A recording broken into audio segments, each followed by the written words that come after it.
Rain hammered the windows of Rainier General and smeared the city lights into long gray streaks.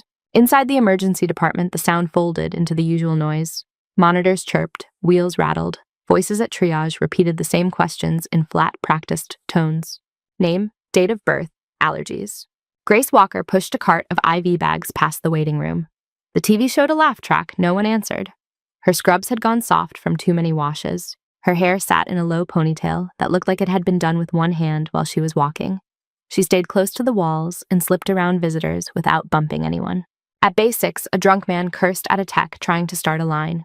At Bay 3, a boy with a crooked splint on his arm hid his face in his mother's coat. Near the nurse's station, a housekeeper dragged a mop over a dried streak of blood and kept her eyes down. "Walker, did you restock airway?" Brenda Collins called. She did not look up from the chart she held. "Almost," Grace said. Just that, no apology, no extra words. Brenda sighed. "Pick it up. We are buried." Grace turned toward the supply room. The weight of the night sat heavy in her chest. Too many patients in the hallway. Too much fluorescent light. The smell of hand sanitizer over sweat and coffee. Under the hum, something shifted. It started as a scrape near the automatic doors. The night clerk glanced up and saw a man in a soaked army jacket step in from the rain. His shoes squeaked on the tile. Water dripped from his beard onto the floor. The security guard watched him for a moment, then looked away. Just another homeless guy coming in from the weather. The man took a few steps down the hallway. His knees buckled. His shoulder hit the wall hard. His head snapped back, then he slid sideways and hit the floor. His arms jerked once and went still. A portable monitor stood on a cart nearby, powered on leads hanging loose. As he fell, one clip brushed his wrist. A thin green line flickered onto the tiny screen. Then it flattened. The tone that followed was high and sharp and cut straight through the room. "Code in the hallway," someone shouted. Chairs scraped, gloves snapped. A tech yanked at the crash cart wedged behind a linen hamper. For a heartbeat, the whole department seemed to hold its breath, waiting for someone to move first. Grace was already running. Her cart banged against the wall as she dropped to her knees beside the man. Water soaked through her scrub pants. He smelled like wet, cardboard, stale sweat and smoke. "Sir," she said, shaking his shoulder once. Nothing. His chest did not move. His pupils were wide and empty. She pressed 2 fingers to his neck. Cold skin, no pulse. Footsteps skidded behind her. "Where is the crash cart?" Coming, another voice answered too far away. The monitor screamed its single unbroken note. Grace laced her fingers and placed the heel of one hand in the center of his chest, the other hand over it. Her shoulders stacked above her wrists in one smooth line, like she had done this so often that her body moved before her thoughts caught up. She started compressions. Her arms stayed straight, her weight did the work. Each push drove his chest down the same distance, then released fully. No bouncing, no jerking. The rhythm was tight and exact. 1, 2, 3, 4. A rib cracked with a muted pop. She did not slow. "Walker, you are going to break him," Brenda said as she arrived, breath short. "Wait for the cart." "Needs compressions," Grace said between counts. Dr. Nolan Pierce shoved past a tech and dropped to his knees opposite her lab coat, flaring. "I have it," he said. "Move." He reached to replace her, then paused. For a beat, he watched her hands. The line of her arms, the timing, the clean recoil. No wasted motion, no showy effort. Just force measured out the same way again and again. His jaw tightened. "Fine," he muttered. "Keep going." The crash cart clattered into view, one wheel squealing. A respiratory therapist dragged it close and snapped open the drawers. Brenda grabbed a bag valve mask and knelt at the man's head. "On my count," Grace said, still compressing. Sweat already beaded along her hairline. Her ponytail brushed the back of her neck with each push. 1, 2, 3, breathe. Brenda squeezed the bag. The man's chest rose under the clear mask and fell again. Grace never looked up at the monitor. She kept her gaze fixed on the center of his sternum, watching the rise and fall under her palms. Her hands tingled. The ache spread up through her forearms into her shoulders. The burn steadied her. It meant she could still push. "How long has he been down?" someone asked. "He just dropped," the clerk said from the doorway. "I do not know." "Walker, we can swap," Nolan said. The hard edge had left his voice. "I am fine," Grace answered. The hallway narrowed around her. The fluorescent lights blurred at the edges. There was only the count and the feel of bone under her hands. For a second, another image tried to surface. Heat instead of rain. Dust. The thump of rotors. A different man on the ground. Voices shouting over gunfire. She pushed it away and focused on the chest beneath her. 28, 29, 30. Breathe. The monitor tone wavered. Nolan's head snapped toward it. "Hold compressions. I need to see a rhythm." "Not yet," Grace said. "Grace, hold." She stopped. Her hands hovered above the man's chest. Her own breathing came fast and shallow. A cool draft slid down the hallway from the doors. The man lay still. Water pooled under his head in a thin ring on the tile. Everyone stared at the tiny screen. The green line stayed flat, then it twitched. A small spike pushed up, then another. The shrill tone cut out, and a soft, uneven beep took its place. The man dragged in a ragged breath on his own. Holy Brenda whispered, sliding the mask tighter over his nose and mouth. The respiratory therapist moved in, checking the seal. Nolan pressed his stethoscope to the man's chest and listened, lips pressed together. Sinus rhythm, he said at last. Weak, but it is there. Grace rocked back on her heels. Pins and needles pricked her knees from kneeling on the tile. She flexed her fingers once. Her palms throbbed. Lily Hart reached them, a bundle of printed labels clutched in her hands. She slowed and took in the scene. The man breathing in short, shallow pulls, the crash cart blown open, the puddle around the fallen jacket, Grace hair damp, shoulders, tense eyes somewhere far away. Lily's gaze caught on the inside of Grace's left forearm where the sleeve had ridden up. A thin, pale scar ran along the skin in a straight, clean line. It did not look like an accident. That was... Lily began, then stopped. The words felt wrong in her mouth. Beginner's luck, Nolan said, loud enough for everyone in the hallway to hear. He stood quickly and wiped his hands on a towel. Get him into Bay 2, Walker, clean this up. He did not look at her. Yes, Dr. Grace said. The team slid a sheet under the man and lifted him onto a gurney. One of his hands swung free and skimmed along the front of her scrubs, leaving a faint streak of dirt and rainwater. She caught his wrist without thinking and set his arm gently on his chest. They wheeled him toward Bay 2. The noise of the ER rushed back in. Phones rang. A baby cried somewhere down the hall.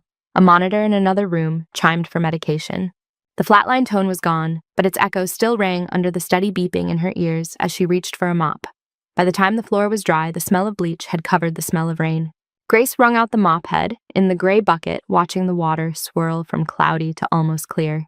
Her palms still ached from compressions. A thin red mark crossed the skin at the base of her thumb where bone had pushed back against bone. Walker, when you are done mopping, cart 3 needs fresh linens, Brenda called from the station, and stock the IV room. We are low on bags again. Yes, Brenda Grace said.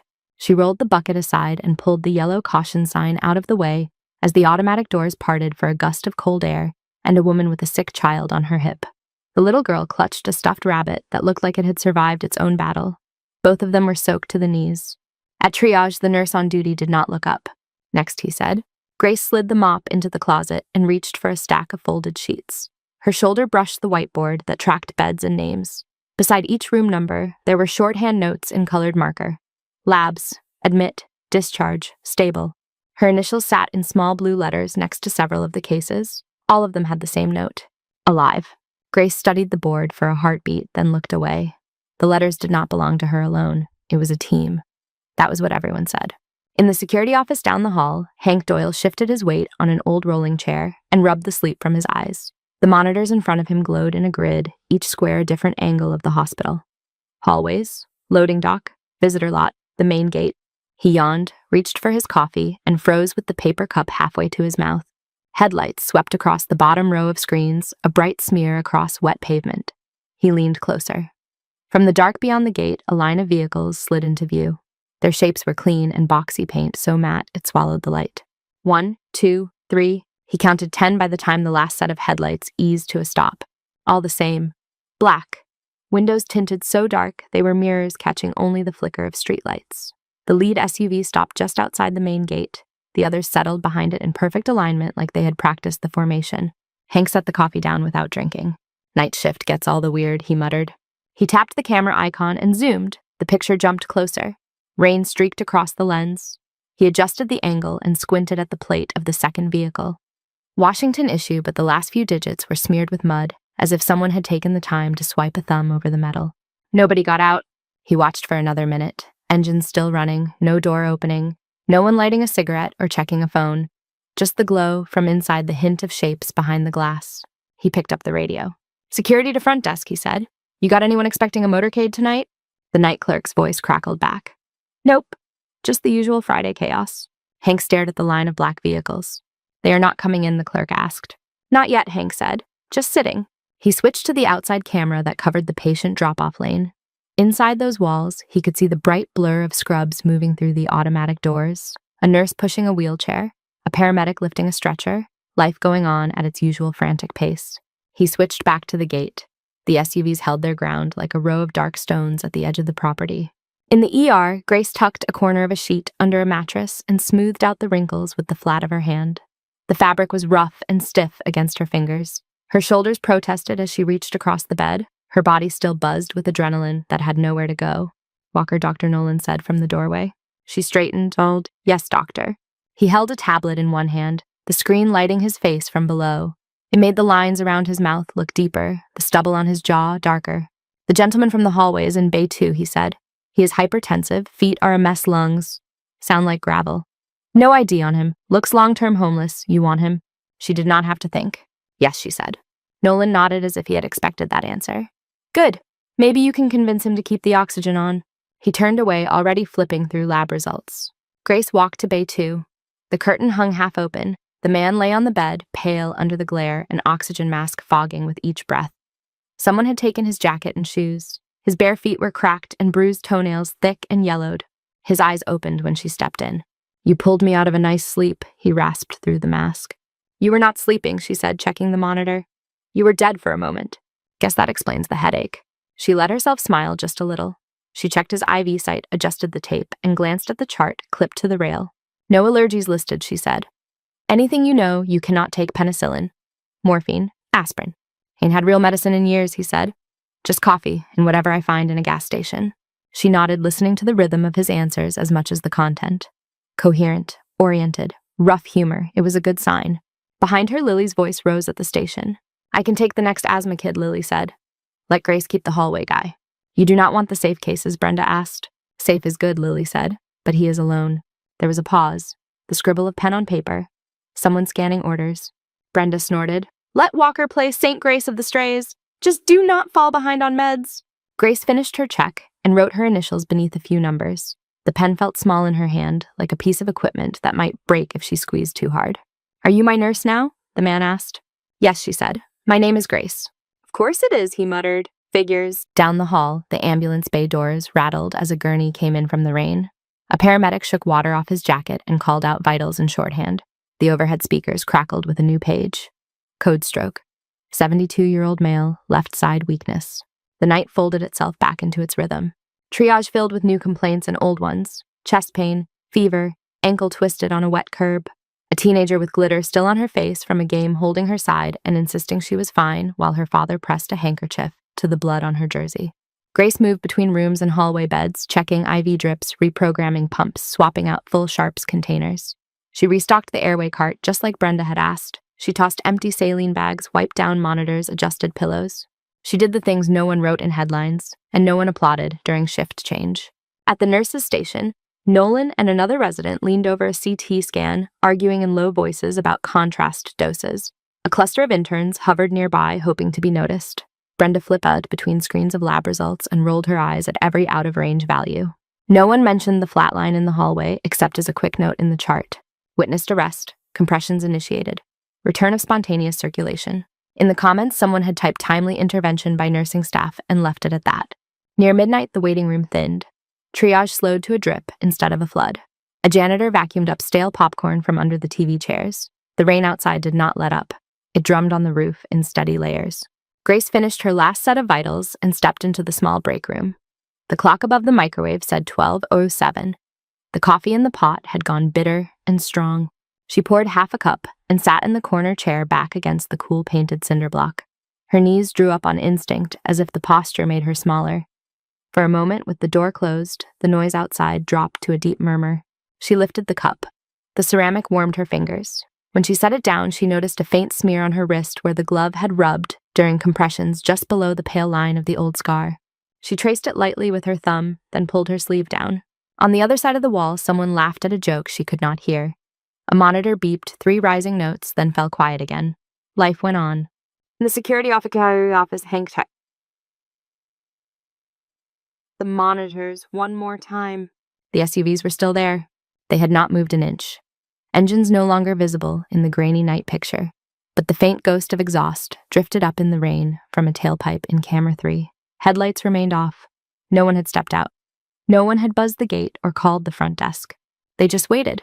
He scratched a note on a legal pad. Time, weather, number of vehicles. Then he leaned closer to the screen that showed the ER entrance. Through the glass, he could see a slice of the nurse's station, and just beyond it the break room door. For a heartbeat, the door opened. Grace stepped out, tossing her empty cup into the trash. She tied her ponytail tighter, rolled her shoulders back, and walked toward the hallway beds, already reaching for the next chart. Hank glanced back at the gate feed. The black convoy sat in the rain, silent and patient, like a line of eyes, watching a house that did not yet know it was being watched. By 2 a.m, the hospital had the hollow feeling of a place that would never sleep but had forgotten how to stay fully awake. The lights in the ER had dimmed by a fraction, not enough for patients to notice, just enough that the edges of things softened. The waiting room TV flickered soundlessly through a documentary about whales. A vending machine hummed in one corner, its glow a small island of color. Grace was at the hallway bed closest to the nurse's station, wrapping a blood pressure cuff around the arm of a man in a stained mechanic's jacket. He smelled like oil and cigarettes and worry. "Relax your arm," she said. "It will read higher if you fight it." "Feels like a snake," he muttered, eyeing the cuff. "Harmless snake," she said. The cuff hissed as it inflated, squeezing his arm. She watched his face instead of the numbers, the tightness around his mouth, the way his eyes stayed fixed on the curtain instead of on her. "How long since the chest pain started?" she asked. "Couple days," he said. Her eyebrows flicked up a fraction. "And you chose tonight because you miss our company?" He let out a weak laugh. "Figured if I'm going to drop, I might as well do it where the experts are." The machine beeped and loosened its hold. Grace glanced at the screen, wrote the numbers with a blunt pencil, then looked back at him. The reading was not good, but it was better than his jokes had suggested. "I'm going to get an EKG," she said. "Try not to run away." She stepped out into the main hallway, chart in hand. Around her, the ER pulsed in its uneven rhythm. A burst of noise at one end, quiet at the other. A child crying for a moment, then soothed. An alarm singing out, then silenced by practiced fingers. From trauma room A came the smell of fresh blood and antiseptic. A nurse pushed open the door with her back hands full of bandage wrappers and dropped them into the trash. Her sneakers left faint red smears on the tile that she would mop later. "Grace," Lily called. Grace turned. Lily stood at the supply cart, peeling open a sterile pack. A plastic laryngoscope handle lay on the tray beside her. Her cheeks were flushed, a strand of hair stuck to her forehead. "I have a possible airway obstruction in Bay 4, Lily said. "Pediatric, choking on something before they got here. He is breathing, but it is not pretty." "You have respiratory?" Grace asked. "They are tied up with a COPD crash," Lily said. "Nolan said we can try repositioning first, but if it gets worse..." The sentence trailed off. Fear sat behind the words. Grace did not hesitate. "I will come take a look," she said. They pushed through the curtain together. Bay 4 was too small for the panic inside it. A boy of about 5 sat upright on the bed, eyes wide, small chest heaving. He let out a wheeze that sounded high and wet. His mother stood at his side, fingers dug into the rail face, pale beneath her makeup. He swallowed something the mother said. "We were in the car and he started gagging and I pulled over and then he could not talk and they told me to come here and they just said to wait and I cannot wait, I cannot, he is turning blue." He is moving air," Grace said calmly. "We are going to help him move it better." She stepped close to the bed, her movements economical. She did not waste words telling the mother to calm down. People did not calm down because a stranger told them to. They calmed down when something about the stranger's hands said it was safe to. Grace crouched, so her eyes were level with the boy's. "Hey," she said softly. "I am Grace. Can you look at me?" His gaze flicked to her. Tears clung to his lashes. "I know it is hard to breathe," she said. "You are doing a good job. I am going to touch your neck and your back. Is that okay?" He let out a shaky sound that might have been a yes. She laid 2 fingers lightly on his throat, feeling the pull of each breath. With her other hand, she rested her palm between his shoulder blades. The muscles jumped under her touch. There was a hitch just under the ribs that did not match the noise from his chest. "What did he have in his hand?" Grace asked without looking back. "A toy," the mother said. "A little plastic soldier. I told him not to put it in his mouth, I did." Grace nodded, her eyes narrowed, the slightest bit focus turning inward. She saw the anatomy of his airway in her mind, the way most people saw their own street. Landmarks, angles, places where something small and hard might wedge. "Lily," she said, "sit Mom down before she falls." Lily guided the mother to a chair. Grace slid one arm around the boy from behind, bracing him against her chest in a modified Heimlich position. It looked like a hug, but her grip was precise. She took a breath with him, matching his rhythm. On this one, she murmured near his ear, "Big breath in." He tried. Air whistled. His ribs flared under her forearms. She tightened her hands just above his navel and delivered a single sudden upward thrust. Not the frantic pump of someone who had watched a video once. A clean, controlled movement from deep in her core, as if her whole body had practiced this exact motion against resistance many times before. The boy choked and coughed. A hard click sounded against his teeth. Something small and green popped from his mouth and bounced off the sheet, rolling to a stop by the bed rail. A tiny plastic helmet. He sucked in a wild, noisy breath, and then another. The wheeze eased. The mother sobbed once loudly, then clapped a hand over her mouth, as if afraid to break whatever magic had just happened. Grace loosened her hold, keeping one hand on the boy's back as his breathing settled into shallow, fast puffs. "Good job," she said quietly to him. "You did that. Keep breathing for me." Lily scooped the helmet into a specimen cup before it could disappear under a shoe. Her hands shook. She snapped the lid on and labeled it with a piece of tape. "That looks surgical," Lily said under her breath as she moved past Grace to check the boy's oxygen saturation. "Like you lined up the angles in your head first." Grace only checked the color returning to the child's lips. "Basic training," she said. The numbers on the monitor crept upward. 91, 94, 98. From the doorway, Nolan watched with his arms folded, eyes hooded. "You waited how long with a foreign body in the airway?" he asked Lily. "He was breathing," Lily said. "We were waiting for respiratory." "Next time, do not wait," Nolan said. He gestured at Grace with his chin. "Rookie luck, do not count on having it twice." "That was not luck," Lily said, before she could stop herself. Nolan's gaze slid to her, cool and impatient. "You getting poetic on me, Hart?" Lily bit back the rest of what she wanted to say. Grace had already stepped away, making a note on the chart, her handwriting small and neat. Dislodged airway obstruction with manual thrust. No loss of consciousness. Breath sounds improved. She did not write that she had seen this before in a different room with concrete walls and no monitors. She did not write about dust instead of rain or a child with eyes the same shape, but a language she did not speak. She snapped the pen back into place and handed the chart to Lily. "Make sure he stays on the pulse ox for a bit," Grace said. "Kids bounce until they do not." Lily nodded. "I will watch him." As Grace slipped past Lily, reached out and caught a glimpse of her forearm again. The scar was clearer now. In the bright overhead light, it was a line the width of fishing wire too straight to be from broken glass. "You get that from here?" Lily asked softly. Grace paused. For a heartbeat, her fingers flexed as if remembering the feel of something else in them. Then she pulled her sleeve down. "College accident," she said. Lily held her gaze. "You do not seem like someone who trips a lot." Grace gave a small shrug and moved away. At the nurse's station, Brenda flipped through a stack of assignment sheets. "Walker," she said, "you are picking up the overdose in hall bed D, and the chronic COPD in E. Hart takes the sprained ankle and the minor laceration." Lily glanced at the list. Grace has all the no insurance cases. Brenda grunted. "They like her. She does not mind the smell." Grace did not answer. She took the clipboard, scanned the names, and moved down the hall, stopping at each bed to introduce herself. A woman with a hospital bracelet from 2 nights ago still on her wrist, eyes glassy track marks, hidden under bracelets. A man with yellow fingers and a cough that shook his whole frame. Another body on another thin mattress curved around an invisible weight. Grace spoke to each of them in the same quiet tone. "Hi, I am Grace. I will be your nurse tonight." She checked their lines, their pupils, their lungs. She moved with the same precise economy she had used on the child in Bay 4. Different bodies, different stories, the same set of hands. Lily watched from the station as Grace knelt to pull a blanket higher over the woman in hall bed D. The blanket brushed the woman's jaw. The woman flinched on reflex, then relaxed when she saw who it was. "Saint Grace of the Strays," Brenda said under her breath, tapping numbers into the computer. Lily did not laugh.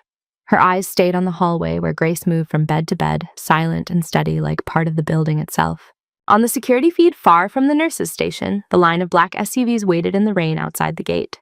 The next time the sirens came, they had a different sound. It was still the same descending wail of an ambulance, but there was a hardness to it, a sharper edge that slid under the skin. The paramedics pushed through the automatic doors with their gurney, high and fast rainwater dripping off the back wheels. Grace was finishing a set of vitals at hall bed E when the overhead speaker called out. "Trauma bay, incoming male, 20s, blast injury to the shoulder, stable airway, ETA 2 minutes. Brenda looked up from the station. "Pierce, that is you."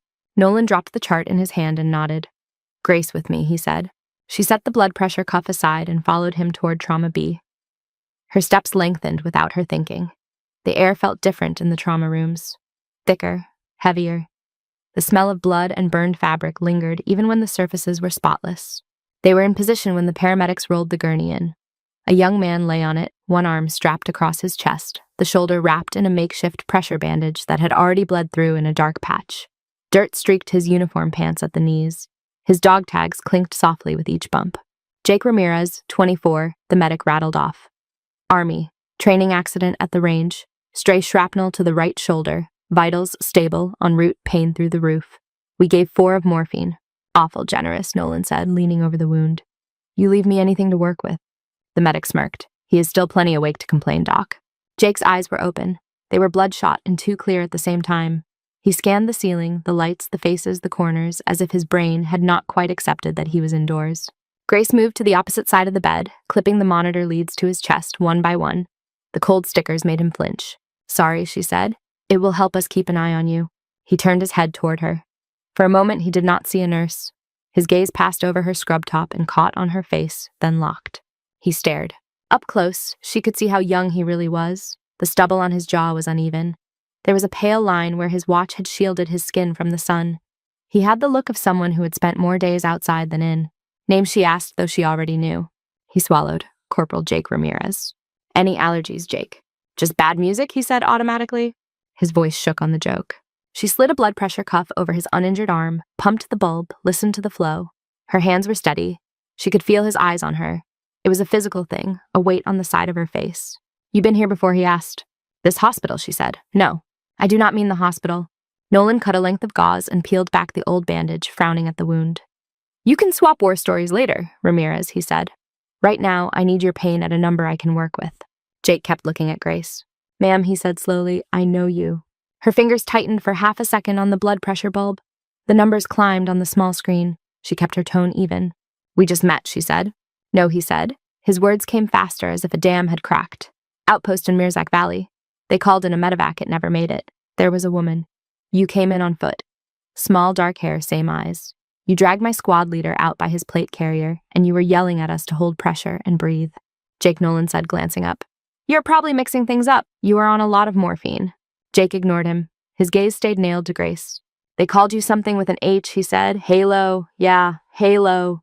The ghost medic of Obsidian something. They said you were not real. In the space between one heartbeat and the next, the room seemed to tilt. The monitor beeped steadily.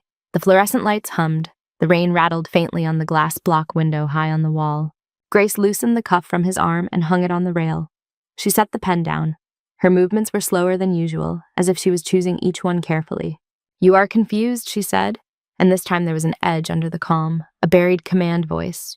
You have a piece of metal in your shoulder and narcotics in your veins. Focus on the pain, not on me. His breath hitched. Ma'am, Mirzak was not a dream. Eyes on me, not on the past, she said quietly. Breathe with me. She laid her hand lightly on his ribs just below the bandage and drew in a breath. He mirrored her without thinking. The act pulled a groan from his throat. Nolan took the moment to inject more local anesthetic. Thank you, Nolan said. He glanced at Grace, one eyebrow raised. There was curiosity there now mixed with something sharper. Nice redirect. Grace stepped back out of Jake's line of sight. Page me if his pressure drops, she said. She walked out of the room before Jake could find her eyes again. The curtain swayed in her wake. She could feel his stare through it like heat. In the hallway, the noise washed over her, the clatter of carts, the murmur of families, the distant steady beeping. It all sounded slightly muffled, as if she had put cotton in her own ears. She ducked into the nearest supply room and closed the door with more force than she meant to. The shelves loomed around her, heavy with gauze, saline-sealed packs of tubing. The air smelled like cardboard and plastic. She leaned her back against the shelving and let her head thump gently against a box of non-sterile gloves. Her fingers found her left forearm and pressed along the pale line of the scar through the fabric of her sleeve. The room was dimmer here. Only one small light strip buzzed overhead. A drip from a faulty pipe ticked somewhere behind the wall, steady as a metronome. In the near dark, other sounds tried to rise. Rotor wash instead of rain. The distant crack of rifles. A man screaming in a language she had learned only long enough to give orders about bleeding and breath. The wet slap of boots in mud. She exhaled slowly and counted to 4, in 4, out 4. The old drill took hold. Her pulse slowed. When she opened her eyes, she was back in the supply room, in Seattle, in her scrub top, with an assignment sheet in her pocket and a homeless man in Bay 2 who was still breathing because she had put her hands on his chest. Grace smoothed her sleeve down, squared her shoulders, and stepped back into the hallway. Nolan was at the station tapping through images on his tablet. He glanced up as she approached. Ramirez's story did not rattle you, did it? He asked. His tone aimed for casual and landed a little too sharp. I have heard worse stories, she said. I am sure you have, he said under his breath. Lily watched the exchange from her chair, her foot jittering against the leg. She opened her mouth, closed it again, and looked down at her notes. The rest of the shift crawled toward morning. Jake's vitals stayed stable. His wound was cleaned and dressed. Orders were written. Admissions was paged. The homeless man in Bay 2 snored under his oxygen, the mask askew. Someone turned off the whale documentary. The vending machine hummed on. By 6, the sky through the high windows had gone from black to charcoal. The rain had lightened to a fine mist that hung in the air like breath on a cold day. The day shift began to drift in, smelling faintly of shampoo and quiet resentment. The night crew handed off with the usual fast exchange of information. Labs came back. Beds were swapped. New complaints formed a line at triage.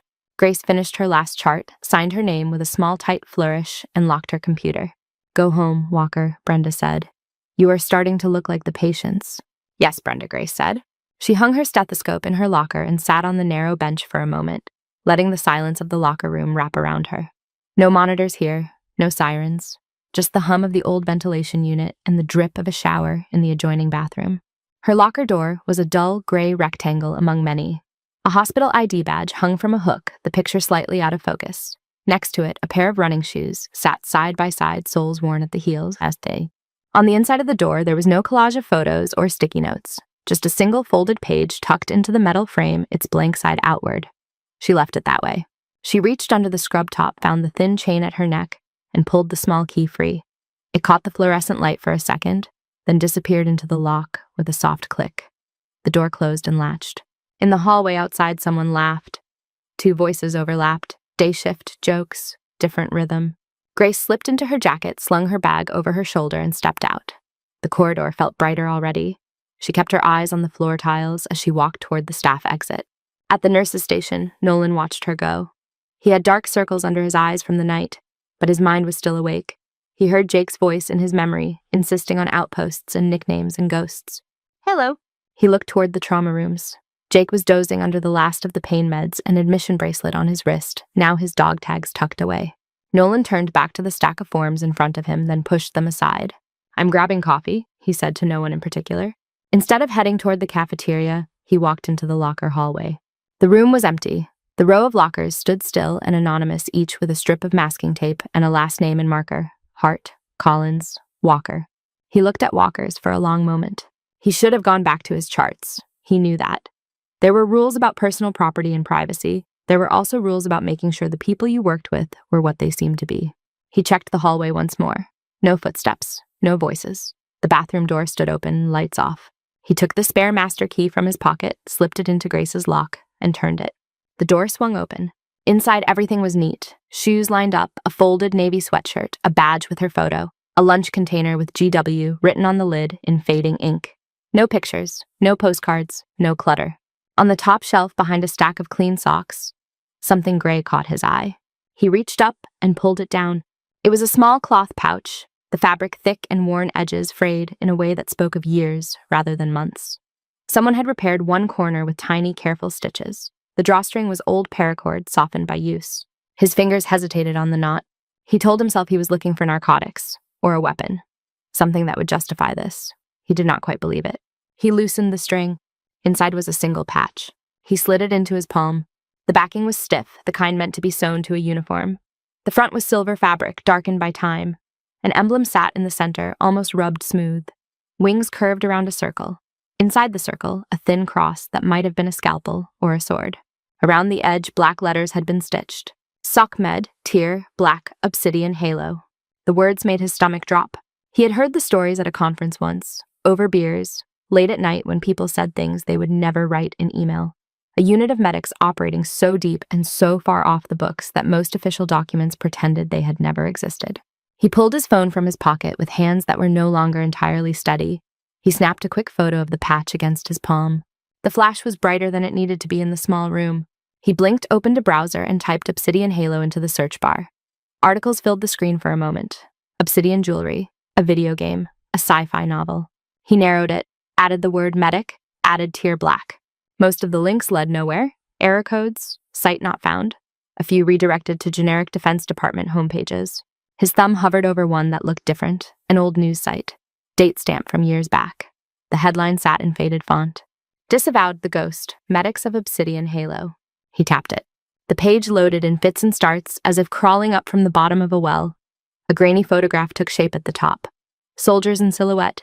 A A figure in the middle, smaller than the rest gear, bulked around narrow shoulders. The helmet shadowed the face, but the tilt of the head, the set of the frame, tugged at something in his memory. He scrolled, the text blurred in front of his sleep-deprived eyes. Phrases jumped out. Off record. No official acknowledgement. Field surgeries under fire, high casualty zones with improbable survival rates. He backed out of the page, heart thudding in the thin walls of his chest, and pulled up the photo of the patch again.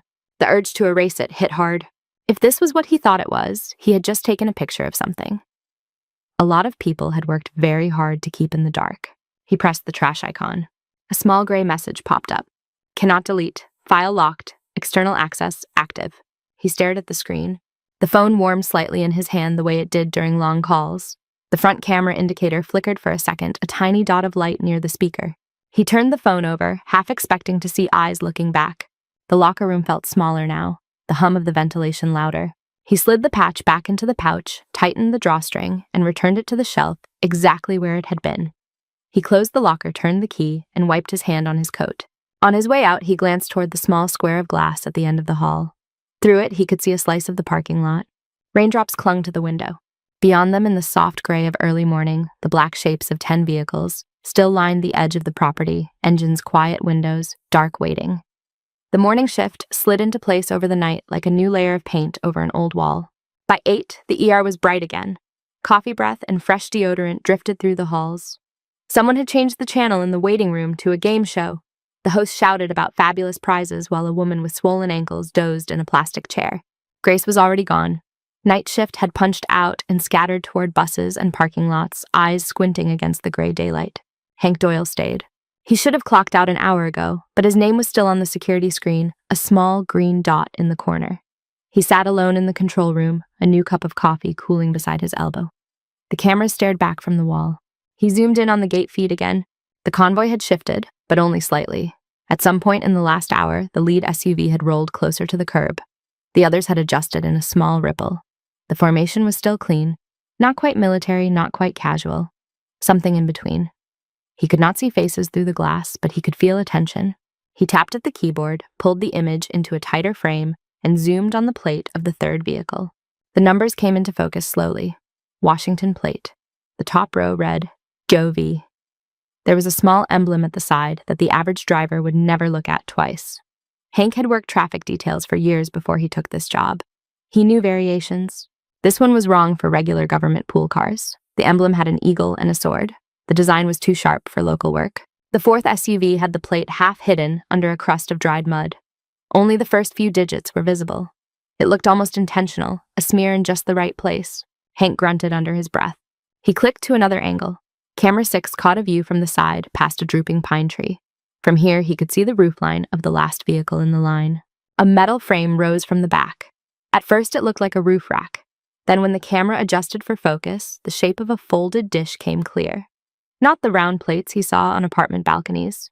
This one had sharp edges and layered panels packed flat. He had seen something like it once at a training near a National Guard base. Mobile satellite, high bandwidth, not toys.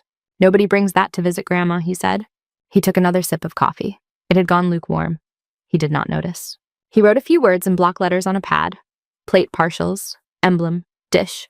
Then he picked up the desk phone and punched in an internal extension. Admin, a woman's voice said on the other end. Marcia, it is Doyle, he said. I need to log something about the front gate. You have protesters again? She asked. Not exactly. He glanced at the screen.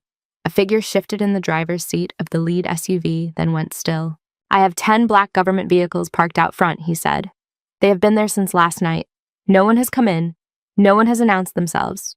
Their plates are not the usual state fleet, and one of them is carrying a deployable satellite on its roof. There was a pause on the line. Are you serious? Marcia asked. I do not joke before 9, he said. I will let Mr. Hargrove know, she said. He is in his office. Tell him I would feel better if someone higher up than us knew too, Hank said. This smells federal, at least. Maybe more, Marcia huffed softly. Well, good morning to us. She hung up. Hank stayed in his chair. He watched the feed for another long minute. In the reflection on the window of the lead SUV, he could see a faint shape, head and shoulders, a man sitting very still.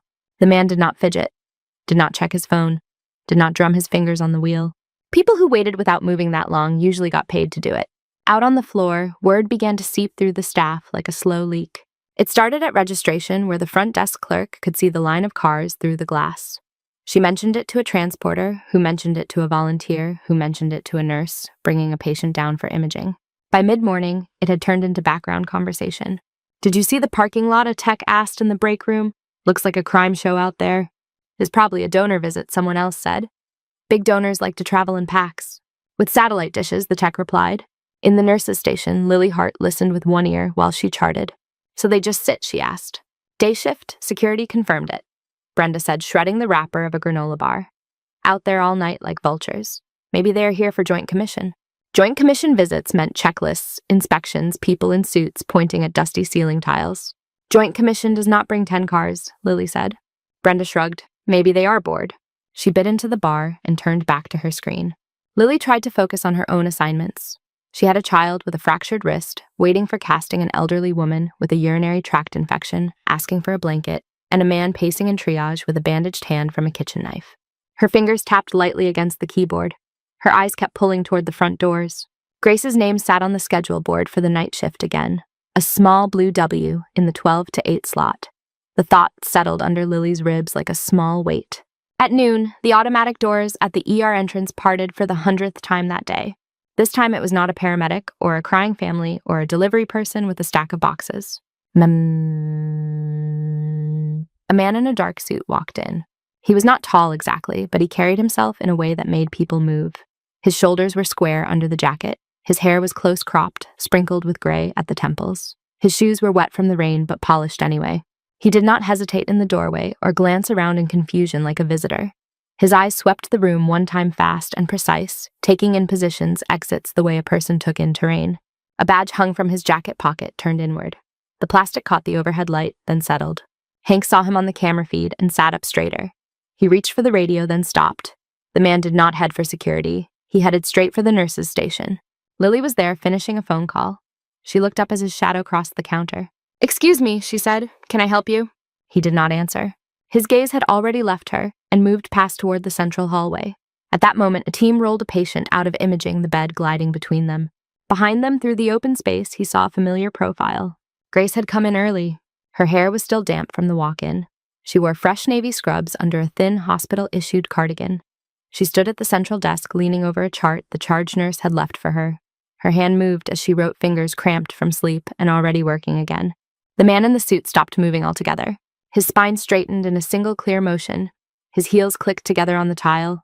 His arms dropped to his sides, hands flat against his thighs. He stood at attention in the middle of the ER. No one else there had that drilled into their bones. Not in that exact way. Not with that precision. Lily watched mid-sentence, the rest of her question dying on her tongue. For a few seconds, he did not breathe. The din of the department went on around him. Phones rang. A child fussed. A monitor alarmed in Bay 3. He did not seem to hear any of it. His eyes were locked on Grace. She did not look up. She was listening to Brenda list admissions in a low voice and trying to sort them in her head. Her pen scratched at the bottom of the page. Lily glanced between them. "Sir," she tried again, softer. As if her voice broke a spell, the man blinked. His shoulders dropped a fraction.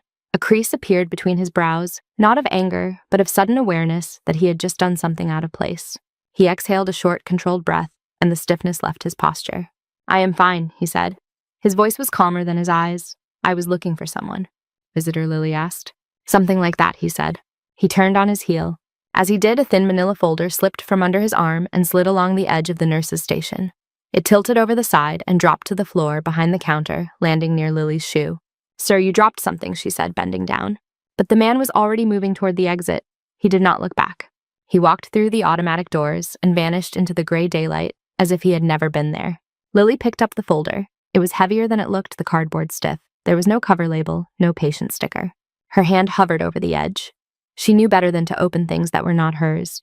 She also knew what her pulse was doing suddenly loud in her ears. The flap had come loose when it hit the floor. A single sheet had slid partially out. Her eyes landed on the top line before she could stop them. Subject G, Walker, status, classified, former position, ghost, medic unit, designation, obsidian halo. Her throat tightened. She shoved the page back into the folder, fingers clumsy now. For a second, she thought about chasing the man. Then she pictured herself stepping out into the rain with that paper in her hand, and the feeling in her gut told her not to. She slipped the folder under a stack of old handouts behind the station where no one would accidentally hand it to a patient, and pressed her palm flat against it, as if to keep the words from leaking out.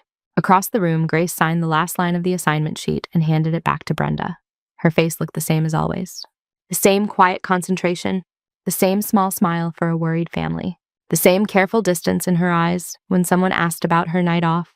Lily watched her, the weight of the folder still under her hand, and felt the shape of the morning shift change. By late afternoon, the rain had settled into a fine, steady drizzle that turned the hospital windows into sheets of pale glass. Inside the ER, the day shift ran on caffeine and habit. The earlier drama of the suited visitor had already been folded into the usual noise of the place, trimmed into something small enough to fit between medication passes and discharge instructions. Only a few details stayed sharp: the way he had frozen when he saw Grace, the way his heels had snapped together without conscious thought. The words on the page Lily had read by accident and now could not forget no matter how many charts she clicked through. Subject G. Walker, former position ghost medic. The folder sat wedged behind the printer tray at the nurse's station, its corner just visible if you knew where to look. Every time Lily reached for a roll of printer paper, her fingertips brushed cardboard and her pulse jumped. She did not tell Brenda. She did not tell Nolan. She told herself she would give it back to Grace, later, when there was a quiet moment, when there was a way to do it that did not involve explaining why she had read the top line. Quiet moments were rare. By the time the evening shift change came, the waiting room was full again. Flu season had not quite arrived, but it was stretching its fingers. Kids coughed in their parents' laps. A man with a mask pulled under his chin scrolled on his phone, oblivious. Grace walked through the staff entrance with a travel mug in her hand and her bag over one shoulder. Her hair was pulled back the same way as always. Her face was as unreadable as ever. If she felt any eyes on her, she did not show it. Back again, Brenda said, as Grace signed in on the clipboard. Back again, Grace said.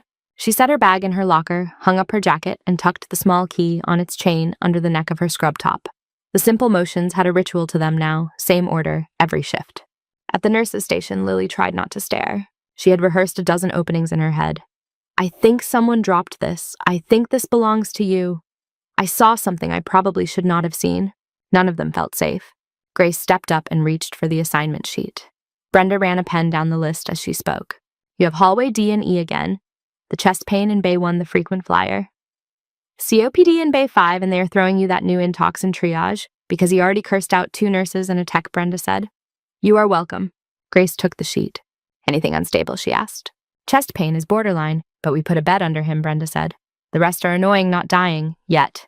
Grace nodded. She tucked the paper into the pocket of her scrub top. Lily felt the weight of the folder behind her like a hand on her shoulder. She cleared her throat. Grace, she said. Grace looked up. Lily's mouth went dry. I saved you a locker shift, Lily said instead. If you want the good coffee instead of the sludge. One corner of Grace's mouth lifted just barely. I appreciate that. She moved away, sliding back into the flow of the department as if she had never left. On the security monitors, the light outside the gate shifted from white to a dim yellow. Streetlights blinked on.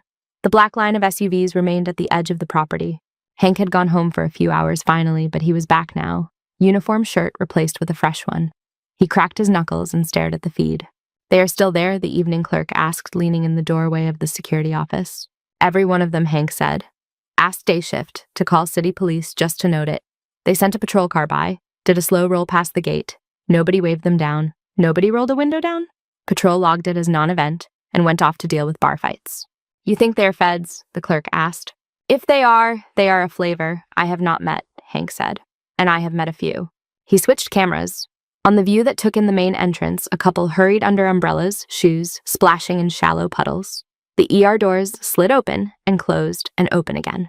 On the gate feed, the rain made a curtain. Shapes moved inside the vehicles now and then. A door cracked once on the last SUV, and a man stepped out to stretch his legs, his silhouette crisp against the headlights of a passing car. He wore a suit rather than a uniform. There was something about the way he rolled his shoulders, about the straightness of his back, that put Hank in mind of drill fields and obstacle courses. The man opened the rear door of the SUV, said something short and quiet to whoever sat inside, then closed it and climbed back into the driver's seat. The convoy did not leave. Night came back in full, thick, and low. In the ER, the rhythm shifted again. Day people went home. Night people came in. The fluorescent lights seemed a little harsher. The coffee smelled stronger. Phones rang with a sharper pitch. Grace checked on the homeless man she had resuscitated the night before. He snored between coughs. Someone had shaved his beard, and without the tangle of hair, he looked older and more breakable. She adjusted his blanket and checked his oxygen saturation. Her hand lingered on his wrist for a second, feeling the pulse there, stubborn and present. "Keep it up," she murmured. She moved on. In hall bed D, the woman with track marks refused another dose of nausea medicine and asked for water instead. In hall bed E, the man with COPD argued about putting on his mask. "I cannot sleep with that thing," he said. "You can sleep with it or sleep without air," Grace said. "That is the math." He grumbled, but let her fit the mask over his face. His fingers dug into the blanket at his sides. She smoothed the fabric away from his knuckles. Lily passed in the hallway, arms full of blood sample tubes. She caught Grace's eye for a moment. The unspoken question in her chest pushed against her breastbone, but her mouth stayed closed. At 10, the rain picked up again, turning from mist to steady sheets that rattled against the windows. At 11, the ambulance bay filled with flashing red as a vehicle backed in two fast tires, squealing against wet concrete. At 11:15, the radio on Hank's desk crackled with a tone he had not heard from it before. It was lower than the hospital code. Chimes a growl of sound that felt more like a warning than an announcement. He picked it up. "Security," he said. Static hissed, followed by a clipped voice. "This is front gate," a younger guard said. "You might want to see this yourself." "On my way," Hank said. He stepped out into the hallway and walked fast toward the lobby. His shoes squeaked on the damp tile near the main doors. When he reached the glass, he stopped. All 10 SUVs were moving. Headlights flared on one after another. The engines rumbled loud enough to feel through the floor. The vehicles rolled forward in a slow, controlled surge and turned into the main drive. They did not stop at the gate. They were already inside the property line. "Who opened the gate?" Hank asked the guard beside him. "I did," the younger man said, voice tight. They flashed something. Not hospital ID, not local PD either. The lead SUV pulled up to the ER entrance. The others fanned out behind it in a sharp formation that blocked every lane, every obvious exit. It was a wedge of metal, an engine, an intention. Hank's hand went to the small radio at his shoulder.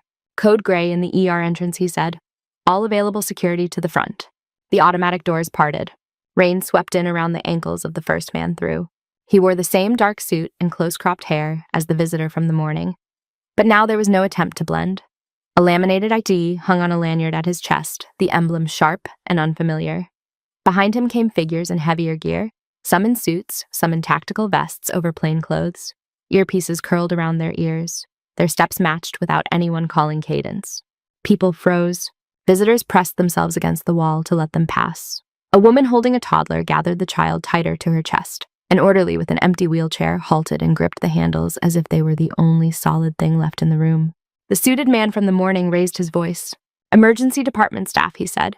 "We need to speak with Nurse Grace Walker." He did not shout. He did not need to. His tone carried in the sudden quiet. At the nurse's station, Brenda blinked. "You need what she said." The man walked forward. Water dripped in a straight line along the path he took, marking his route. "This is a matter of national security," he said. "We need her cooperation immediately." Lily's throat dried. Every cell in her body seemed to draw tight at once. Nolan stepped between the station and the advancing line of suits. "Hold on," he said. "You cannot just walk into my department and start pulling staff. There are laws. There is procedure." The man looked at him, eyes flat, but not unfriendly. "Dr. Nolan Pierce," he said. Nolan's own name on the stranger's lips knocked him off balance. "How do you know who I am?" he asked. "We do our homework," the man said. "Now, Nurse Walker." He scanned the room. Grace had been at the medication room double-checking doses. The sound of his voice cut through the familiar hum and slid over her like a clean blade. Her hand tightened on the edge of the counter. She set the vial down carefully and stepped out into the open. "I am Grace Walker," she said. Every head turned. For a sliver of a second, the entire ER held its breath. The rain on the windows seemed to match the new beat inside the walls. For a moment, no one spoke. The suited man took her in with one slow blink. His gaze flicked over the navy scrubs, the soft hospital cardigan, the badge clipped at her shoulder. His jaw shifted once. "Ma'am," he said. The single word carried more weight than the title on his ID. He straightened. His heels clicked together. His hand snapped up in a salute so clean and sharp that it did not belong in fluorescent light. Behind him, the others mirrored the motion. Suits, vests, plain clothes. All of them came to attention, arms rising in one shared line. The emergency department froze around them. Visitors stared. A young tech dropped a stack of specimen labels at his feet and did not bend to pick them up.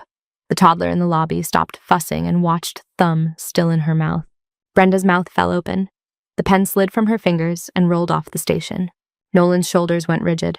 He had been expecting arguments, authority contests, paperwork threats. What he got instead was a field salute to a nurse in worn sneakers. Grace did not move for the first second. Her eyes stayed on the man at the front. He held the salute a heartbeat longer, then lowered his hand. "Commander Reed Lawson," he said. "United States Special Operations Command." He lifted the badge at his chest, enough that those near him could see the seal. "We are here for you, ma'am," he said to Grace. Under direct classified orders, a harsh laugh broke from somewhere behind the charting desk. Brenda clapped a hand over her own mouth, eyes wide. "I knew she was good with drunks," she said quietly. "Did not know she had a fan club." Her voice tried for light. It did not get there. "On what grounds?" Nolan asked. His tone climbed with sharp disbelief. "You cannot just walk in here, salute my nurse, and haul her out into whatever this is. She is staff. She has patients. There is a chain of command." Lawson turned his head. "We are well aware of her obligations here," he said. "We are also aware of her obligations elsewhere." He reached inside his jacket and pulled out a slim folder, identical to the one Lily had hidden. He did not open it. "Nurse Walker is not only staff," he said. "She is the most highly trained field combat medic this country has ever produced. Former designation, Ghost Medic, Obsidian Halo Program. She is the last active asset from that unit." The words landed like dropped instruments. Someone laughed once, a short, disbelieving bark. Someone else swore under their breath. Jake Ramirez heard from his bed in trauma. His curtain was half drawn, and his pain medications had worn off enough that he could make words. He shoved the fabric aside and swung his legs over the side of the bed. "Sir," he called, voice rough. Lawson glanced toward the sound. Jake pushed himself upright, wincing as his wounded shoulder protested. He gripped the rail hard with his good hand to stay up. His hospital gown gaped, showing the edge of a fresh dressing. "Permission to speak, Commander," he said. Lawson's gaze sharpened with recognition. "Ramirez," he said. "You are supposed to be horizontal." Jake ignored that. He fixed his eyes on Grace. "I was not high," he said, in case anybody was wondering. Several heads turned his way. "That outpost in Mirzak Valley," he went on. "They told us medevac was not coming. Roads were trash. Radios were worse. We were 6 down, 2 bleeding hard. We had no business still talking." He took a breath. The muscles in his jaw jumped. "They said there was a unit that went where the birds would not fly," he said. "That if we were lucky, one of them might be close." He nodded toward Grace. "She walked in alone," he said. "Through all of it. Did not yell, did not panic. She had a knife, a med kit, and hands like a whole team." The room held the story. Lawson did not interrupt him. He did not need to tell it. Others could. Jake's eyes blurred. He blinked hard. "She put a tourniquet on my squad leader with her knee on his chest while shells were landing," he said. "She stuffed gauze into a hole I did not want to look at and told us exactly when to breathe in and when to let it go. She kept 3 guys alive who should have been names on a wall. We called her Halo because it was like she bent light around us." His gaze did not waver from Grace's face. "You saved my whole squad, ma'am," he said, voice breaking. "We never forgot that." Silence after that felt different than the one before. It was not the startled quiet of people caught off guard. It was the heavier kind when something true hangs in the air and there is no quick way around it. Lily's heart pounded so hard she could feel it in her teeth. The page she had seen in the folder rattled through her head again, lining up with Jake's words. Ghost Medic. Obsidian Halo. Nolan's eyes were on Grace now, searching for some sign that this was a misunderstanding. A prank. A mistaken identity. Grace did not hide. She did not confess either. She stood with her shoulders square and her feet planted hip width. The posture of someone who had stood in lines before, in spaces where questions were louder and the stakes were higher. Her face was pale but calm. Her hands hung at her sides, fingers loose, the way they did before she reached for a difficult airway or a chest that was not moving. "You brought a lot of people," she said to Lawson at last. "For one nurse." "We brought what we could move fast," he said. "You rate that." "What do you want?" Nolan said, cutting in. "Specifically, what are you asking her to do that requires 10 cars and enough hardware to film a war movie in my parking lot?" Lawson's gaze returned to him. "We have an operation compromised," he said. "Overseas. Location is classified. 6 high-value intelligence assets trapped inside a collapsing compound. Multiple traumatic injuries, internal bleeds, 1 field medic on scene not trained to their level. Local extraction impossible inside the window they have." He lifted a small device from his pocket, turning it so the light hit it. It was squat and square, thicker than a phone, built to be dropped without breaking. A hardened tablet with a rugged case and a satellite uplink perched on top. "We can get them live telemetry," he said. "Vitals, visual, audio. We can patch through to them. What we do not have is someone on our end who can talk them out of dying 1 incision at a time." He looked at Grace. "You have done it before," he said. "More times than any other medic we have. You can guide them from here. If you do it, they live. If you do not, they will likely be dead before dawn where they are." The room did not breathe. Someone in the waiting area muttered that this had to be a joke. Someone else held up a phone, hand shaking, then thought better of filming and lowered it. Brenda found her voice. "She is a nurse," she said, "in a hospital, in Seattle. That is her job." Lawson inclined his head. "Yes, ma'am," he said. "She is a nurse who just pulled a man back from cardiac arrest in a hallway with zero backup and textbook compressions. She is a nurse with trauma reflexes that do not get taught in any program I have seen. She is also a former Tier Black asset we spent years training and more years trying very hard not to need again." He turned back to Grace. "I said former," he went on, "because you walked. We let you. You earned that. I am not here because someone changed their mind about letting you go." "Then why are you here?" Grace said. He held her eyes.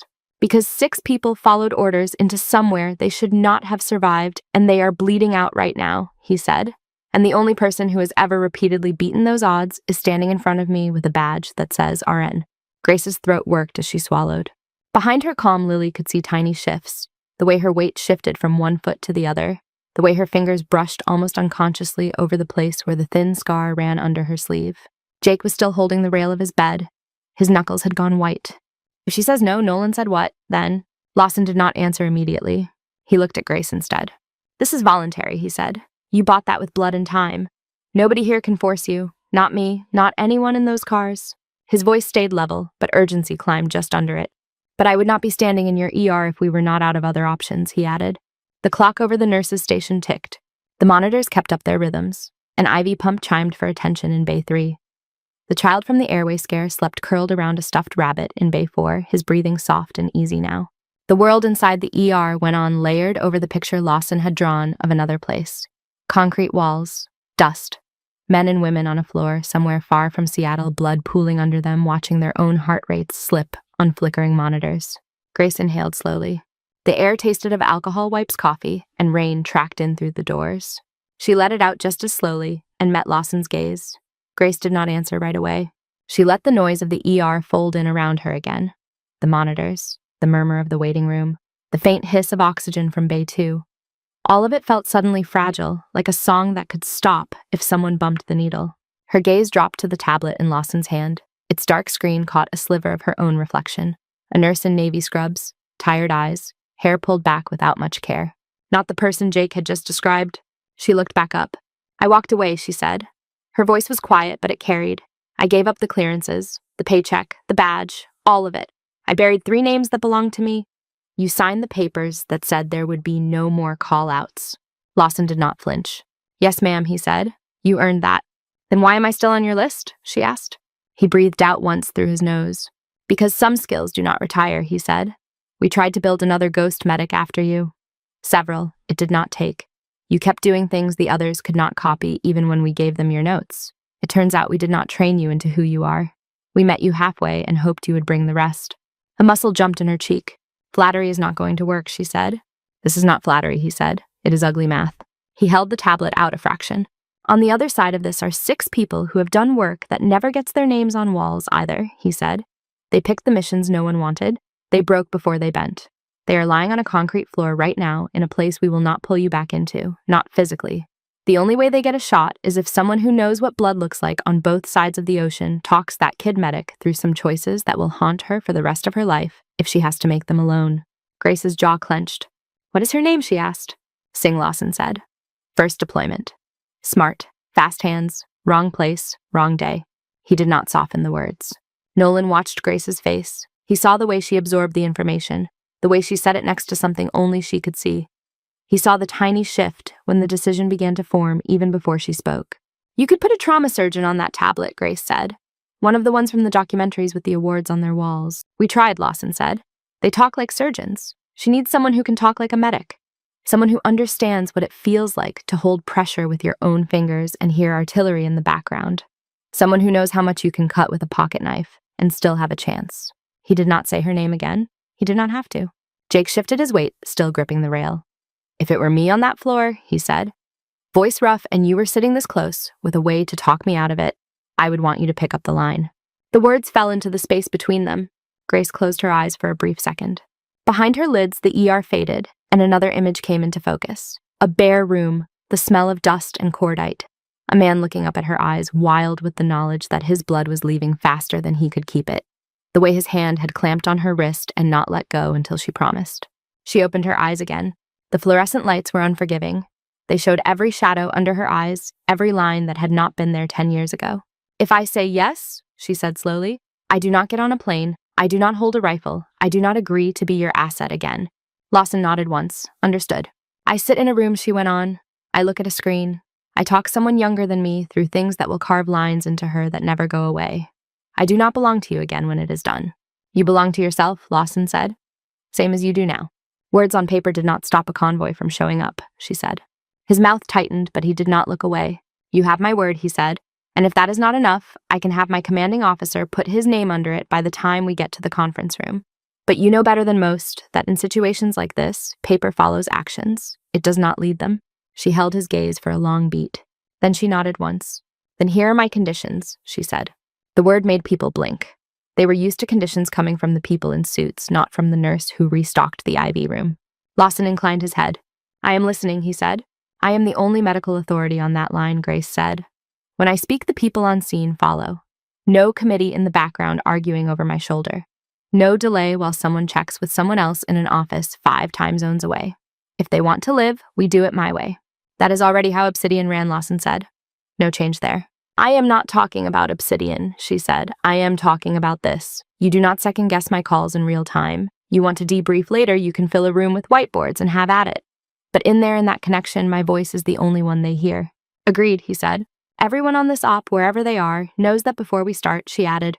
"You say it out loud so they cannot pretend they did not hear." Lawson did not even hesitate. He turned his head slightly. "Did you hear that?" he asked. The line of suits and vests behind him remained still, but the air changed. 2 of them touched their earpieces at the same time. "Yes, ma'am," a woman's voice answered from somewhere behind the line, spoken into a mic the ER could not see. "This is Relay. You are the only medical authority on this net." Another voice followed, deeper edged with accent. "Team Nova copies," it said. "We follow the medic's orders, no hesitation." A third, thinner and breathless, slid through on the same channel carried by a speaker on Lawson's tablet. "This is Singh," it said. "If you are who I think you are, I will do exactly what you tell me." The hair on Lily's arms stood up. It was like the walls had thinned for a moment and another room had leaned through. Grace's throat worked. She glanced once at Nolan. He stared back, jaw tight, a dozen objections behind his teeth. "You do not have to prove anything to anyone," he said quietly. "Not to them, not to us." "This is not about proof," she said. He swallowed. "If she dies because you were not there," he said. "Can you live with that?" Grace did not answer. She turned back to Lawson. "One more condition," she said. "Name it," he replied. "When this is done, I come back through those doors the way I left," she said. "No press, no photographs, no mention on any slide in any windowless room. I go back to charting and cleaning up and taking the hallway patients. You do not use my name as a recruiting poster." Lawson's expression softened at the edges. "I can promise that," he said. "Ghosts do not go on posters." Something in her shoulders eased almost imperceptibly. She took a breath, deeper this time. "All right," she said. "Then we do it." There was no dramatic swell in the room, no applause, just a subtle shift as if the floor had tilted a few degrees under their feet. Lawson's jaw flexed once in relief. "Thank you, ma'am," he said. He lifted the tablet fully now, offering it to her with both hands as if it were something fragile. "We have a secure room set up off the admin wing. Less noise, better signal.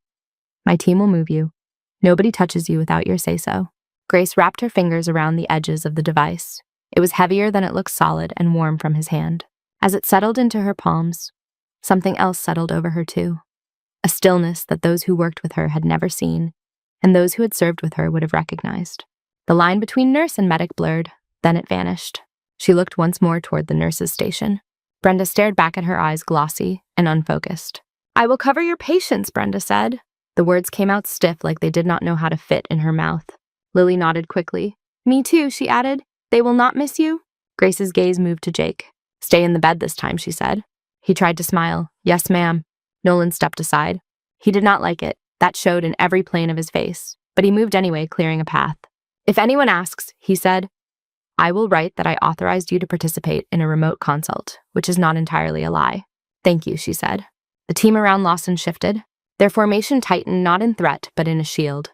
2 of them stepped ahead to clear the way through the visitors' hands held low and open palms out in a wordless request for space. Others fell in on either side of Grace, not crowding her, not touching her, but close enough to block sight lines from curious phones. As they turned toward the administration corridor, the group as a whole paused. Without a cue, anyone in the ER could see they moved as one. 20-some bodies drew up straight. Arms rose in a final, unified salute, this time not just for Grace alone, but for what she was about to step back into for a few hours. The sound of hands snapping to brows cut through the department like a single note. Grace did not return the salute. She dipped her head by a fraction acknowledgement without ceremony, then started walking. The tablet rested against her chest. Her fingers gripped it hard enough that the knuckles blanched. The cluster of suits and vests flowed around her and carried her toward the far doors. Behind the nurse's station, the printer hummed as it spat out a lab slip no one reached for yet. A monitor in Bay 3 beeped in a pattern that called for a medication whose name Lily knew but could not recall for a full 3 seconds. The automatic doors to the admin wing opened for Grace and her escort, then closed again. The echo of the salute hung in the air long after the last heel lifted from the ER floor. The doors to the admin wing closed with a soft hiss. For several heartbeats, no one in the ER moved. The fluorescent lights buzzed. The printer at the nurse's station finished spitting out a sheet of paper and let it hang there, half-fed, the edge curling. A kid in the waiting room kicked his heels against a plastic chair and looked around.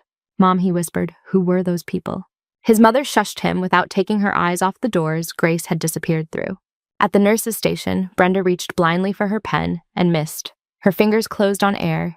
She looked down, found the pen on the floor, and stared at it for a second as if she could not quite remember how it got there.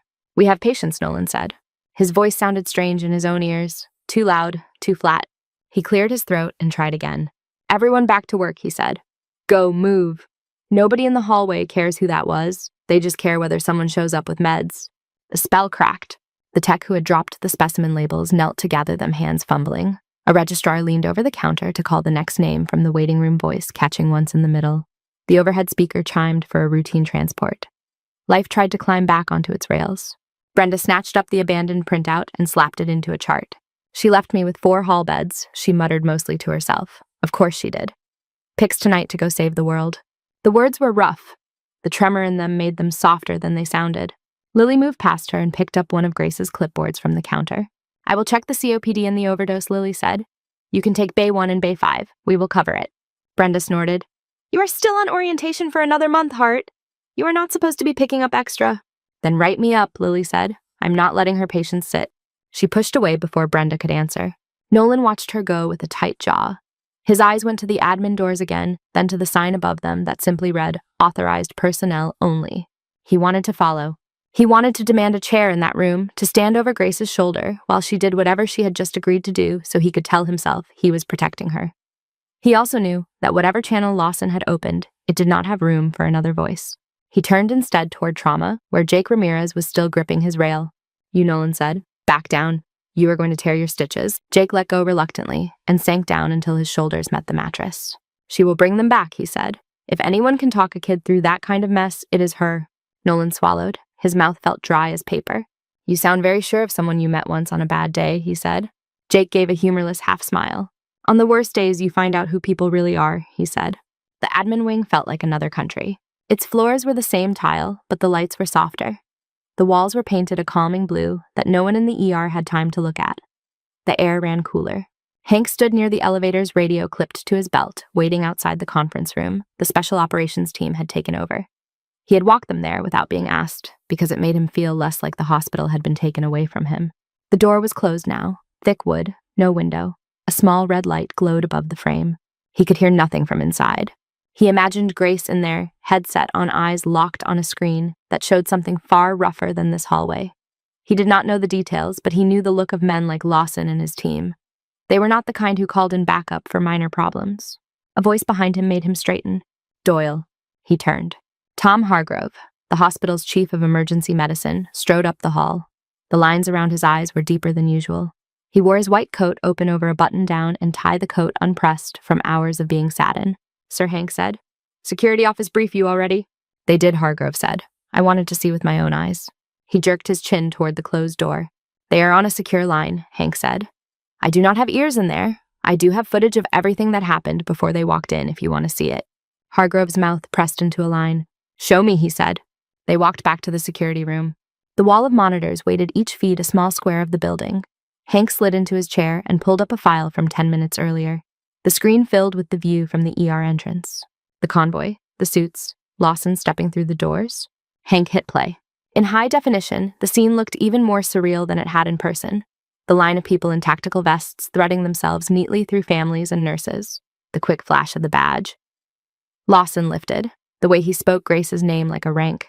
Then the salute. Hargrove leaned closer without meaning to. His hand braced on the edge of the console. "Freeze it there," he said. Hank paused the footage. On the screen, 24 arms were raised as one, faces focused, backs straight.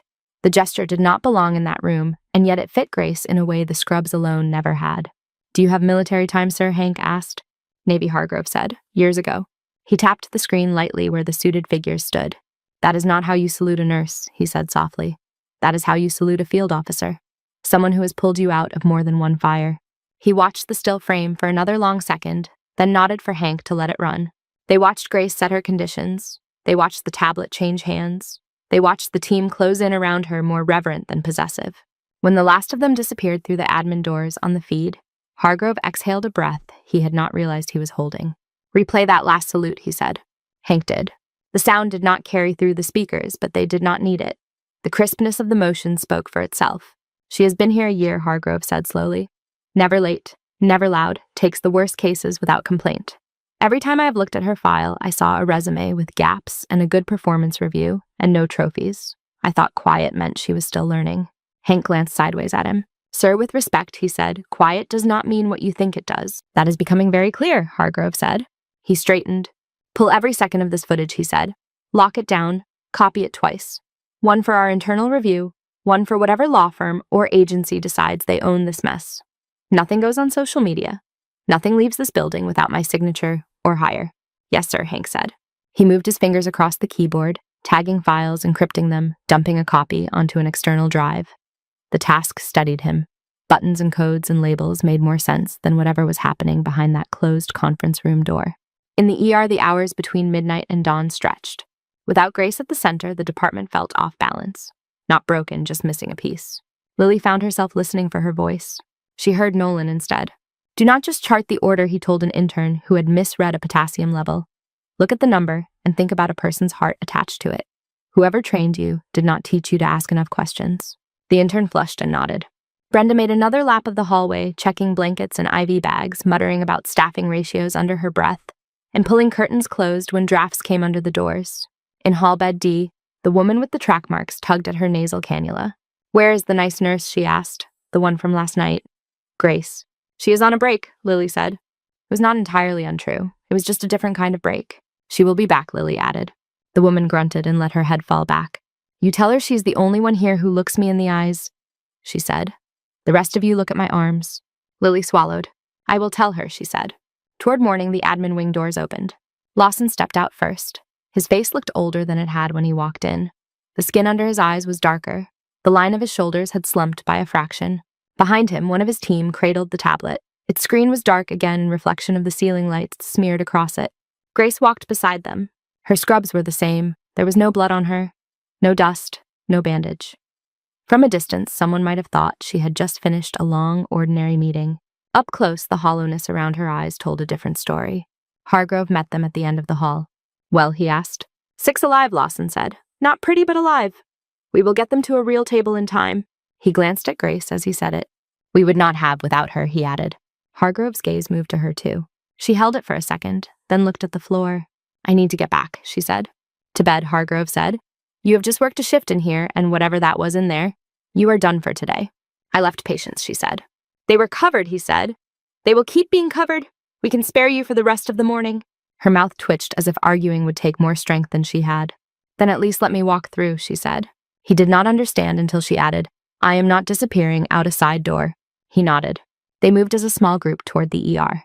When the automatic doors opened and she stepped through again, there was no salute this time. There did not need to be. Heads turned. Lily, coming out of Bay 4 with an empty chart, stopped mid-step. Brenda froze with a pill cup in one hand. Nolan went still over a keyboard. They all looked at her. For a second, nobody knew what to say. Then Brenda cleared her throat. "Your COPD guy kept trying to take off his mask," she said. "We threatened him with you." Grace's lips curved in a tired approximation of a smile. "Did it work?" she asked. "For now," Brenda said. Jake lifted a hand in a small wave from trauma. "Told you," he said, voice hoarse. "You bring them back." Grace gave him a nod. Hargrove stepped forward, positioned himself where the whole station could see him. "We are having a mandatory staff meeting at 9, he said. "All departments, administration has questions. So do I. Until then, keep your heads where your hands are. Patients do not care who walked through this doorway if we forget their meds." There was a murmur of acknowledgement. He caught Grace's eye again. "You are excused from that meeting," he said. "You will get the summary later." "I would rather hear it in person," she said. Later, he repeated. She did not argue. She let Lawson's team escort her through the main corridor and out of sight in the direction of the staff entrance. Their presence felt different now, less like an invasion, and more like a guard detail seeing someone home. When they were gone, the ER inhaled, exhaled, and kept moving. At 9, the conference room on the second floor filled with people in scrubs and suits. Coffee urns lined the back wall. The air buzzed with whispers. Hargrove stood at the front with Hank to one side and Marcia from administration on the other. He did not show them everything from the recording. The convoy, the salute, the tablet changing hands. He showed enough. He let them see the way Grace walked into the frame as a nurse and stood in it as something else. He let them hear her lay down conditions in a voice that did not shake. He let them watch the way Lawson and his team answered to her without blinking. When the clip ended, he clicked the monitor off. "This does not leave this room," he said. "You will hear lawyers say that in more legal words. I am saying it in mine. You saw what you saw. You did not see it on any social feed. You will not share it to anyone who is not on shift. If someone asks you, tell them the ER handled an unusual event and kept functioning." He let his gaze travel over the faces in front of him. Nurses who had rolled their eyes at Grace's quiet. Residents who had muttered about her slow answers. Techs who had cut around her in the hallway because she always let them pass. "We also make a change today," he went on. "It should not take something like this to do it. But here we are." He nodded at Marcia, who held up a printed sheet. "Effective immediately, we are instituting a department-wide standard," he said. "Mutual respect is not a slogan on the break room poster. It is policy. I do not care if someone is a transporter, a sitter, a tech, a nurse, a resident, or a chair. You do not know what they carried before they put on this badge. You will not talk down to them in front of patients. You will not assume silence means ignorance." He paused. "You want to call someone soft or slow after seeing that file?" he said quietly. "You can come say it to me instead." There was a low rustle at that. In the back row, a nurse who had once called Grace too timid for the pit stared at the tabletop. Her hands twisted in the hem of her scrub top. Her eyes were shiny. Lily sat near the middle. The folder she had hidden weighed on her mind. When the meeting broke up, she slipped out early, took the stairs down 2 at a time, and went straight to the nurse's station. The folder was still wedged behind the printer. She pulled it free and held it against her chest for a second. Then she walked to the staff lockers. The room was empty. The hum from the ventilation sounded louder with no voices to cover it. Lily opened the door with Walker in block letters on the strip of tape. It was unlocked. Grace's shoes sat in their usual place. Her badge hung from a hook. Lily slid the folder onto the top shelf beside the folded navy sweatshirt, tucking it so that only the edge showed. She hesitated. "Wherever you go next," she said softly to the metal door, "you should at least know what they wrote about you." She closed the locker. The latch clicked. Outside, the rain slowed to a light patter. Inside, the ER staff moved a little differently. Not louder, not suddenly perfect, but with more glances toward the hallway beds. More second looks at the chart names beside Grace's as if they were finally seeing the patterns that had been there all along. 3 days passed. Seattle cycled through rain mist and a brief, half-hearted patch of sun. People came and went through Rainier General's doors. Gurneys rolled, coffee brewed. The ER kept its strange heartbeat. Grace stayed home for 1 day at Hargrove's insistence. She slept in short, restless bursts, waking with the feel of plastic under her fingers and the echo of someone saying, "Clamp there now," in her ear. On the second morning, she woke before her alarm. The apartment was quiet. The city hummed through the walls. She sat at the small table by the window, fingers around a chipped mug, and watched the rain streak the glass in long vertical lines. Her phone buzzed once on the table. She glanced at it. Message from staffing night shift, 12 to 8, same assignment. Her thumb hovered for a second, then typed back a simple reply. "I will be there." By the time she walked into the ER that night, the room felt both familiar and altered. The fluorescent light was the same. The smell of disinfectant and stale fries from the cafeteria was the same. The whiteboard still listed room numbers and names in a rainbow of markers. The looks were different. Heads turned as she stepped through the staff entrance. Not staring, not gawking. More like the way people watch someone walk into a meeting they were not sure they deserved to attend. She signed in and clipped her badge back onto her scrub top. "Evening," she said. Brenda turned from the station. Her face was pinker than usual. Her hair was still pulled back in the same sloppy bun, but some of the usual edge in her grin had dulled.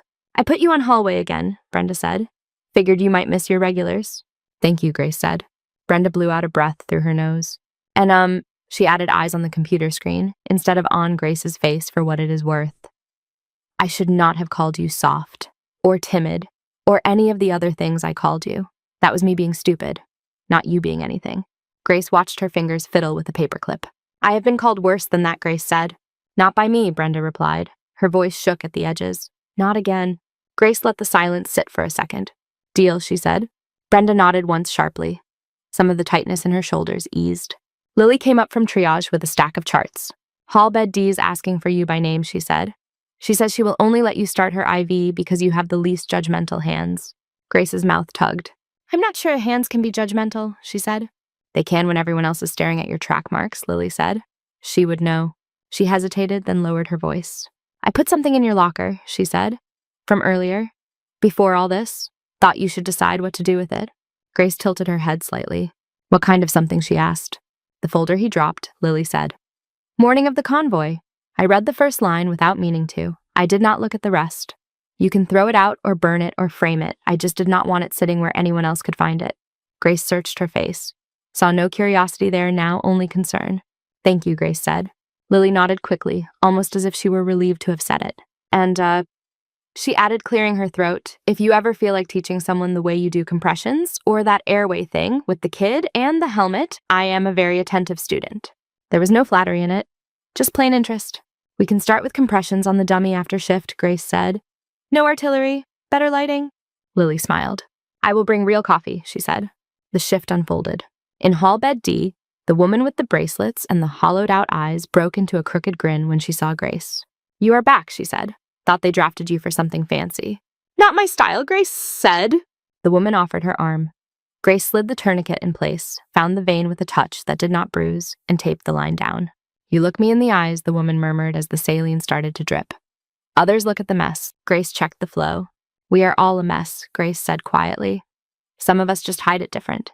In hall bed E, the COPD patient pretended not to notice her until she adjusted his mask. I kept it on, he grumbled. Most of the time. She checked his saturation.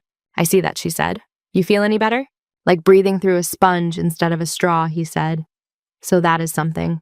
She straightened his blanket and patted the edge of the bed. Keep trading sponges for windows, she said. We are trying to get you there. Nolan passed in the hallway, a stack of charts under his arm. He slowed when he saw her. Walker, he said. Doctor, she replied. He stepped closer out of the traffic flow and lowered his voice.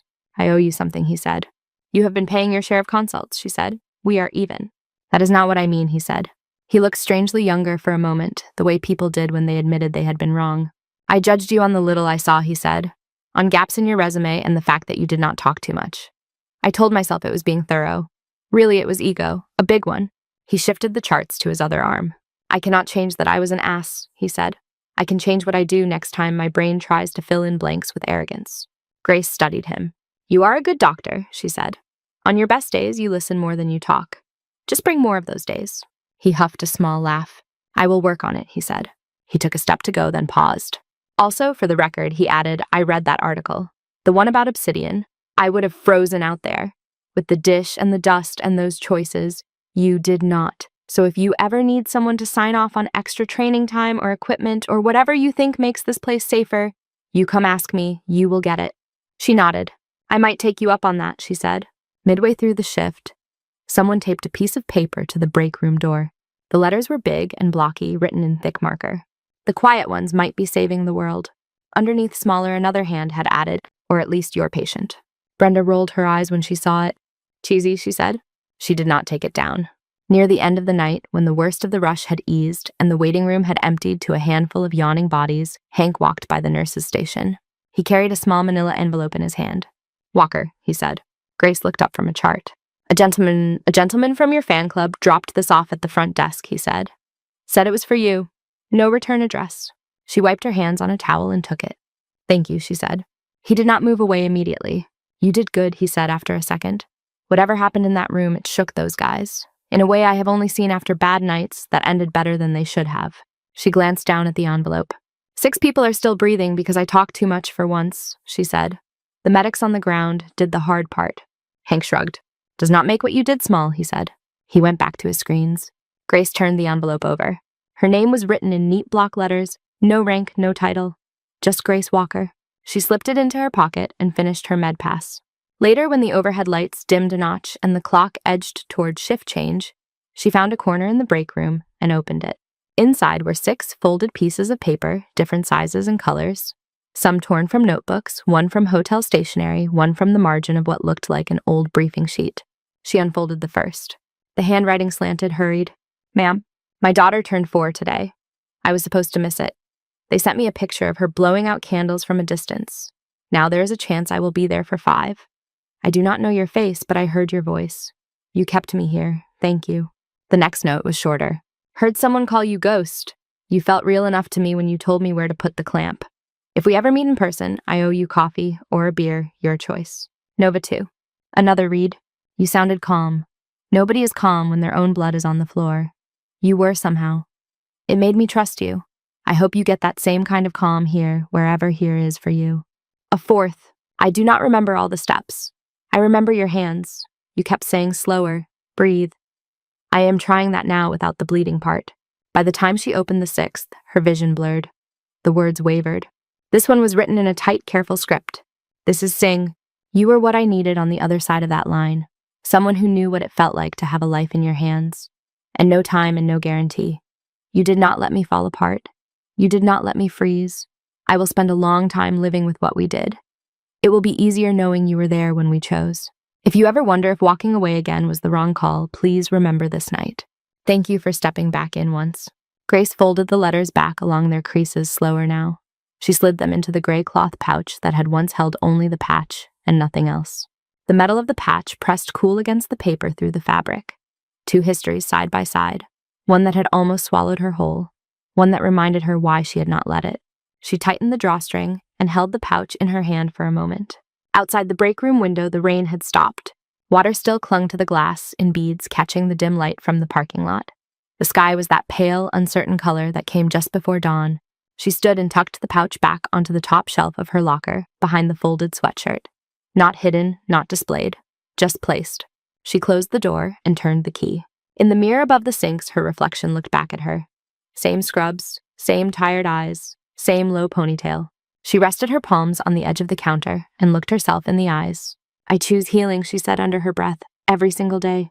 The words came without strain now. She picked up her stethoscope, slung it around her neck, and stepped out into the hallway.